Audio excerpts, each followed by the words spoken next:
नमस्कार दोस्तों, मेरा नाम है अनुराग और आज से लगभग 1600 साल पहले जब भारत शिक्षा और ज्ञान के क्षेत्र में अग्रणी था, तब एक महान विश्वविद्यालय की स्थापना हुई थी। जी हाँ दोस्तों, आज के इस वीडियो में हम लोग बात करने वाले हैं हमारे सबसे ऐतिहासिक विश्वविद्यालय नालंदा विश्वविद्यालय के बारे में। आपको बता दें, इसकी नींव गुप्त वंश के सम्राट कुमार गुप्त प्रथम ने, जिसका राज्यकाल 415 ईस्वी से 455 ईस्वी के बीच में था, उसने करवाई थी। आपको बता दें, इस विश्वविद्यालय को बनवाने का उद्देश्य बौद्ध धर्म और अन्य शास्त्रों की गहन शिक्षा देना था। यह केवल बौद्ध धर्म का केंद्र ही नहीं था, बल्कि यहाँ विभिन्न विषयों की पढ़ाई भी होती थी। और आपको बता दें कि ये दुनिया का पहला आवासीय विश्वविद्यालय था जहाँ छात्र और शिक्षक एक साथ रहते थे। और इसके अलावा जिस तरीके से आज की यूनिवर्सिटीज में स्टूडेंट्स कॉलेज में रह के या हॉस्टल में रह के पढ़ाई करते थे, उसी तरीके से इस विद्यालय में सेम इसी तरीके का कुछ साधन हुआ करता था। और इस विद्यालय में स्टूडेंट्स और टीचर्स दोनों कॉलेज में ही रहा करते थे और वहीं पर पढ़ाई किया करते थे। आपको बता दें, यहाँ पर एक समय में 10,000 छात्र और 2,000 शिक्षक हुआ करते थे। यहाँ पर 7 बड़े महाविहार और 300 से ज्यादा कमरे भी थे जहाँ छात्र रहकर पढ़ाई किया करते थे। और यहाँ पर विभिन्न प्रकार के विदेशी छात्र छात्राएं भी पढ़ने आया करते थे, जिसमें कि महान चीनी यात्री ह्वेनसांग और इत्सिंग भी शामिल हैं। और वे यहाँ पर आए और उन्होंने यहाँ से अध्ययन किया और दुनिया को इस विश्वविद्यालय के बारे में बताया। आपको बता दें, ये विश्वविद्यालय शिक्षा का एक बहुत बड़ा केंद्र था, जहाँ केवल भारत के ही नहीं,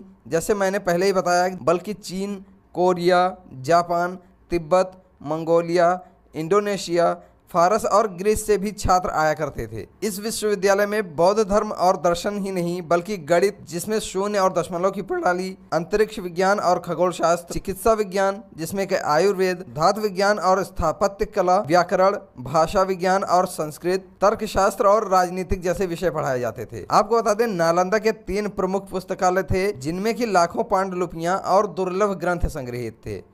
आपको बता दें, पांडुलिपियां उनको बोलते हैं जो चीजें इंसान अपने हाथों से लिखता है, न कि कहीं और से कॉपी किया होता है। चलिए आगे बात करते हैं यहाँ के पुस्तकालय की। तो पुस्तकालय नंबर 1 का नाम था रत्न सागर, जिसमें कि खगोल शास्त्र और विज्ञान की पांडुलिपियां थी। नंबर 2 पर आता है रत्नोदधि, जिसमें कि चिकित्सा विज्ञान और दर्शन पर ग्रंथ शामिल थे। नंबर 3 पर बात करते हैं, तो नंबर 3 पर था रत्न रंजक, जिसमें कि धर्म, साहित्य और भाषा विज्ञान की किताबें रखी हुई थीं। आपको बता दें, इस विश्वविद्यालय में इतनी ज्यादा पुस्तकें थीं कि जब इस विश्वविद्यालय को जलाया गया तो ऐसा बताया जाता है कि यहाँ की पुस्तकें ही केवल 3 दिनों तक जलती रहीं। हालांकि जिस प्रकार से ये विश्वविद्यालय इतनी ज्यादा शक्तियों से भरा हुआ था, उसी प्रकार इस पर बहुत सारे आक्रमण भी किए गए थे। और सबसे पहले 7वीं शताब्दी में हुणों ने इस पर हमला किया, लेकिन भारतीय राजाओं ने इसे फिर से बनवा दिया। और बाद में हर्षवर्धन और पाल वंश ने इसे और भी ज्यादा मजबूत करवाया। आगे बात करते हैं वर्ष 1193 की। तो इस वर्ष में तुर्क आक्रमणकारी बख्तियार खिलजी ने नालंदा विश्वविद्यालय को जला दिया। खिलजी ने केवल इस विश्वविद्यालय को इसलिए जलाया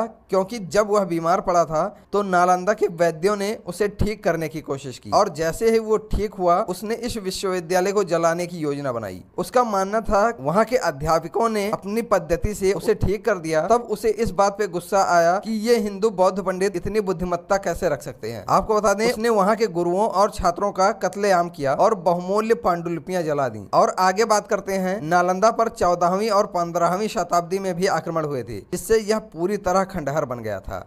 और अंग्रेजों के शासन के दौरान भी इसे पुनर्जीवित करने की कोई भी कोशिश नहीं की गई। आगे हम लोग बात करते हैं आधुनिक युग में नालंदा विश्वविद्यालय की स्थिति के बारे में और इसके पुनर्निर्माण के बारे में। आपको बता दें, वर्ष 2010 में भारत सरकार ने नालंदा विश्वविद्यालय को दोबारा बनाने का प्रस्ताव रखा और 2014 में नया नालंदा विश्वविद्यालय खोला गया, जिसे अंतरराष्ट्रीय शिक्षा केंद्र के रूप में विकसित किया जा रहा है। आपको बता दें, ये बिहार के राजगीर में स्थित है, लेकिन यह अब भी उस महान नालंदा विश्वविद्यालय की छवि नहीं पा सका है। आगे बात करते हैं, क्या फिर से वही नालंदा विश्वविद्यालय बन पाएगा? तो आपको बता दें, आज की नालंदा में उच्च शिक्षा के लिए कई प्रयास जारी हैं, लेकिन वह प्राचीन नालंदा की बराबरी अभी भी नहीं कर पाएगा। हालांकि भारत सरकार और अंतर्राष्ट्रीय संस्थाएं इसे फिर से गौरवशाली बनाने में लगी हुई हैं। लास्ट में हम लोग कंक्लूजन में बात करते हैं, नालंदा सिर्फ एक विश्वविद्यालय नहीं था, बल्कि यह भारत के ज्ञान, संस्कृति और समृद्धि का प्रतीक था। इसे जलाने से भारत की बौद्धिक संपत्ति को भी भारी नुकसान हुआ, लेकिन आज भी इसे पुनर्जीवित करने की पूरी कोशिशें जारी हैं। वैसे दोस्तों,